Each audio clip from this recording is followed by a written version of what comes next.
बिहार की सियासत में सियासी शहमात का खेल शुरू हो गया है। एलजेपी रामविलास के चीफ चिराग पासवान आगामी लोकसभा चुनाव में बीजेपी के साथ हाथ मिलाने के लिए तैयार हैं। केंद्रीय गृह राज्य मंत्री नित्यानंद राय और चिराग पासवान के बीच रविवार को 1 घंटे बंद कमरे में बैठक हुई। इसके बाद चिराग ने एनडीए में शामिल होने के खुद संकेत दिए हैं। माना जा रहा है कि 18 जुलाई को दिल्ली में एनडीए की होने वाली बैठक में चिराग पासवान शिरकत कर सकते हैं। इसके साथ ही चिराग पासवान ने नित्यानंद राय से मुलाकात के बाद कहा कि पार्टी ने 2024 में गठबंधन के लिए हमें अधिकृत किया है। बीजेपी के शीर्ष नेतृत्व के साथ 2-3 बैठकें हो चुकी हैं और जल्द ही फैसला लेंगे।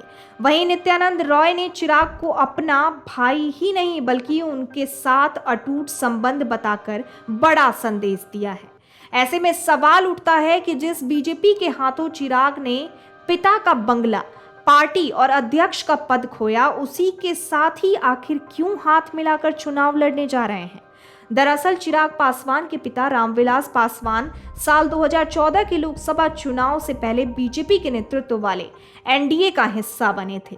मोदी सरकार के पहले और दूसरे कार्यकाल में केंद्रीय मंत्री थे, लेकिन 2020 में उनका निधन होने के साथ ही एलजेपी में चाचा पशुपति पारस और भतीजे चिराग के बीच सियासी वर्चस्व की जंग छिड़ गई। पशुपति ने पार्टी के 5 सांसदों को अपने साथ मिलकर चिराग के हाथों से पार्टी छीन ली।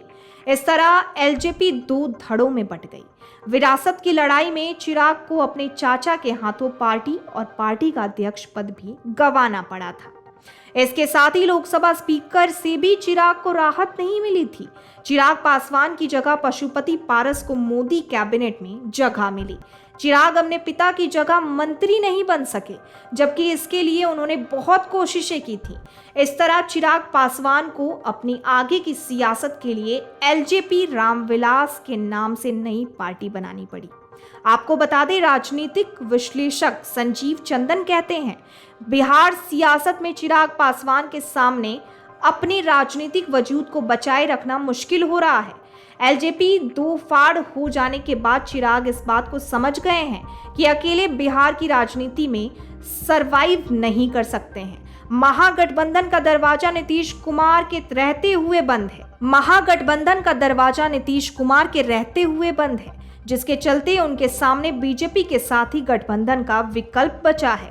ऐसे में चिराग पासवान भी इस बात को समझते हैं कि एनडीए में रहने के चलते ही 2 बार से सांसद बन रहे हैं और 2024 में बिहार में जिस तरह से सियासी समीकरण है, उसमें बीजेपी के समर्थक के बिना वो नहीं जीत सकते और ना ही अपनी पार्टी को आगे ले जा सकते हैं। इतना ही नहीं, आपको बता दें, साल 2024 के लोकसभा चुनाव से पहले मोदी सरकार कैबिनेट का विस्तार करने जा रही है, जिसमें चिराग पासवान को केंद्र में मंत्री बनने का मौका मिल सकता है।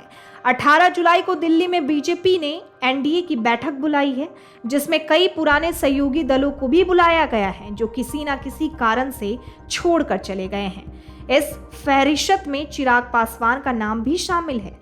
माना जा रहा है कि चिराग को केंद्र में मंत्री बनाकर 2024 से पहले बीजेपी उन्हें अपने साथ गठबंधन कर सकती है।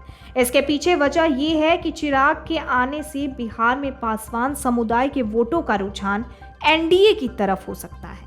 अब देखना यह है कि किस तरह से चिराग की एंट्री होती है और पशुपति पारस के साथ किस तरह से समझौता होगा।